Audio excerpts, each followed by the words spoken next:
Continental, estamos preparados para crear impacto positivo en el Perú y en el mundo. Buenos días, profesor. Buenos días, compañeros. Hoy al grupo 3, que está conformado por mi compañera Alison Tatiana Masmata y mi persona David Alexander Carranza Clemente, nos ha tocado hablar sobre el tema del QPCR o PCR cuantitativa en tiempo real. En el contenido de hoy vamos a hablar sobre qué es el PCR cuantitativa o QPCR. Vamos a hablar también sobre sus principios de funcionamiento, sus componentes claves, su tipo de detección, sus aplicaciones, su interpretación de resultados. También vamos a hablar sobre el PCR con transcriptasa inversa, sus errores comunes y buenas prácticas y sus ventajas y desventajas del qPCR. Ahora le doy el paso a mi compañera. Hola con todos.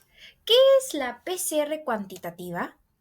Es una muy buena pregunta. Bueno, la PCR cuantitativa, también llamada qPCR o PCR en tiempo real, es una técnica de biología molecular que no solo amplifica fragmentos específicos de ADN, como la PCR tradicional, sino que además permite medir en tiempo real la cantidad de ADN que se está generando durante este proceso. Esto se logra gracias a colorantes fluorescentes que emiten luz a medida que aumentan las copias de ADN. Es una herramienta muy útil para detectar enfermedades, medir carga viral, estudiar la expresión de genes y analizar mutaciones, ya que ofrece resultados rápidos, precisos y cuantificables. Pasamos con los principios de funcionamiento.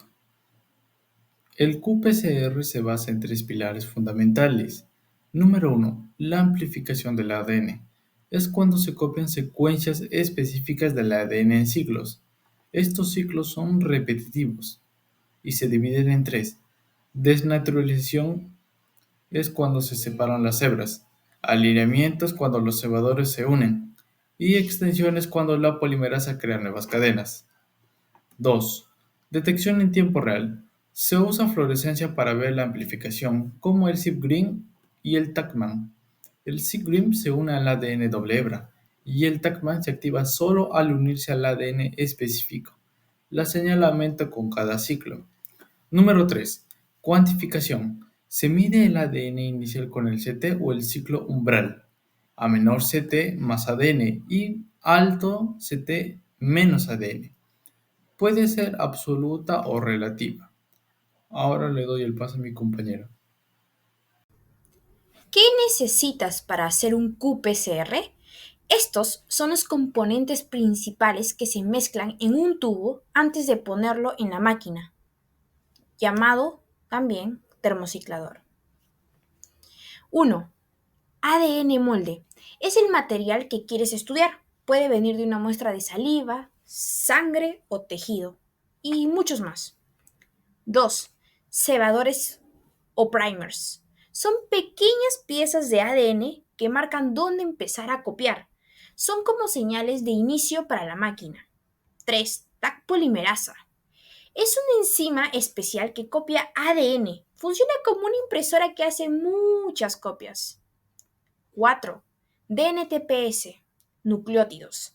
Son las letras del ADN, A, T, C y G, adenina, timina, citosina y guanina. Las enzimas lo usan para construir nuevas cadenas de ADN. 6. Colorante fluorescente o sondas. Son moléculas que brillan cuando se hace más ADN. Así la máquina puede medir cuántas copias se hacen. 7. Buffer o solución tampón.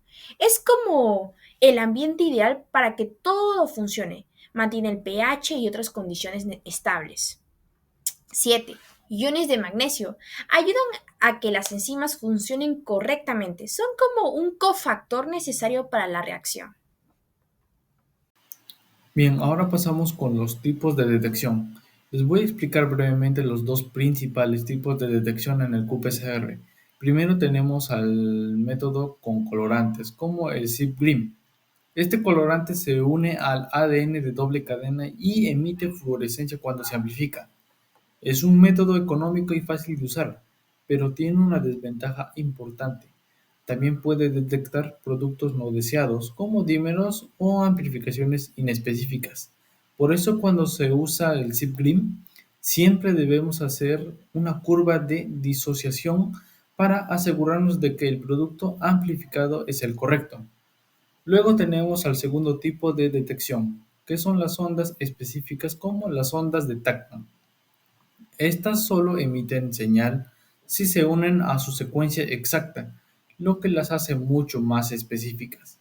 Además, permiten analizar varios genes a la vez en una misma reacción, lo que se llama multiplexing. Sin embargo, son más costosas y requieren un diseño más complejo. En resumen, el ZipGreen es más barato pero menos específico. En cambio, las ondas de Tacman son más precisas y profesionales, aunque cuesten más. Ahora le doy el pase a mi compañera. Aplicaciones de la qPCR. 1. En detección de virus y bacterias. Ayuda en el diagnóstico de enfermedades como el COVID-19, VIH, tuberculosis y otros. 2. Estudio de genes. Analiza si un gen está activado o no. 3. Identificación de mutaciones. Busca cambios en el ADN que pueden causar enfermedades. 4. En alimentos y agricultura.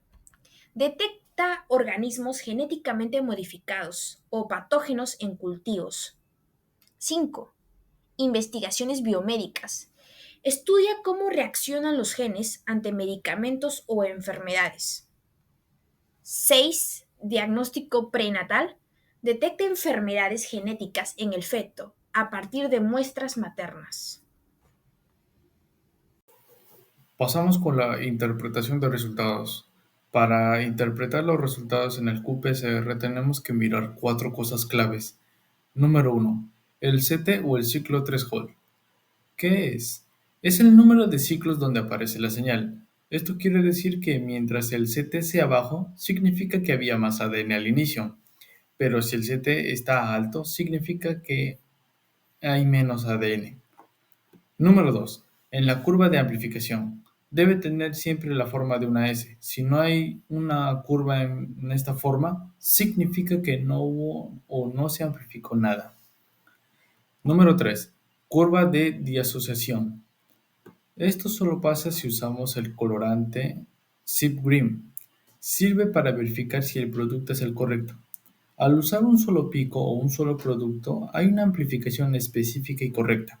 Pero si usamos demasiados picos, va a haber errores como productos no deseados o dímeros. Pasamos número 4. Controles importantes. Cuando es un control negativo, no debe mostrar ninguna amplificación. Cuando el control es positivo, debe amplificarse correctamente. Y al usar un gen de referencia sirve para comparar las muestras y normalizar los datos. Ahora le doy el pase a mi compañera. PCR con transcriptasa inversa. La RT-qPCR, o también conocida como PCR cuantitativa con transcriptasa inversa, es una técnica utilizada cuando la muestra contiene ARN en lugar de ADN. Esta variante de la qPCR permite medir la expresión génica o detectar virus de ARN, como el VIH o el SARS-CoV-2. Su funcionamiento se basa en convertir el ARN en ADN complementario mediante una enzima llamada transcriptasa inversa y luego amplificar y cuantificar ese ADN complementario con la qPCR tradicional. Es especialmente útil porque permite trabajar con ARN que es muy inestable y no puede copiarse directamente. Existen dos tipos de RT-qPCR. En un solo paso, la transcripción y la amplificación ocurren en el mismo tubo, y en dos pasos. Primero se genera el ADN complementario y luego se amplifica. Pasamos con errores comunes y buenos hábitos en el qPCR. En errores comunes tenemos a los cebadores mal diseñados. Estos tienen una amplificación inespecífica. Contaminación del ADN. Estos son fáciles de contaminar y pueden presentar falsos positivos. Mal piteto o mezcla. Curva estándar incorrecta. Esta es cuando la cuantificación es inexacta. No usar controles, o sea que estos resultados no son confiables. Ahora pasamos con las buenas prácticas, que sería diseñar bien los cebadores y sondas que sean más específicos y sin dímeros. Usar controles positivos y negativos y sin plantilla. Trabajar en un ambiente limpio con puntas con filtro. Realizar réplicas técnicas y biológicas. Validar eficiencia de amplificación en un 90 y en un 110%. Ahora le doy el pase a mi compañero. Ventajas de la QPCR. 1. Alta sensibilidad. Detecta incluso pequeñas cantidades de ADN o ARN. 2. Alta especificidad. Reconoce secuencias genéticas muy precisas. 3. Cuantificación en tiempo real. Mide cuánta muestra hay mientras se amplifica. 4. Rápida. Resultados en pocas horas. 5. Aplicaciones amplias. Medicina, investigación, alimentos, medio ambiente. Ahora pasaremos con las desventajas de la QPCR. 1. Costo elevado. Equipos y reactivos muy caros. 2. Requiere personal capacitado. Es una técnica delicada. 3. Sensibilidad a contaminaciones. Puede dar falsos positivos si no se maneja bien. 4. Solo detecta lo que se busca. Necesita saber qué secuencia analizar. Conclusiones. 1. La QPCR permite detectar y cuantificar ADN o ARN con alta precisión. 2. Es fundamental en diagnóstico, investigación y biotecnología. 3. La RT-QPCR amplía su uso al estudio de virus y expresión génica. 4. Aunque es costosa, sus resultados son rápidos, confiables y muy útiles. Estas son nuestras referencias bibliográficas. Y muchas gracias por habernos escuchado. Cuídense, gracias.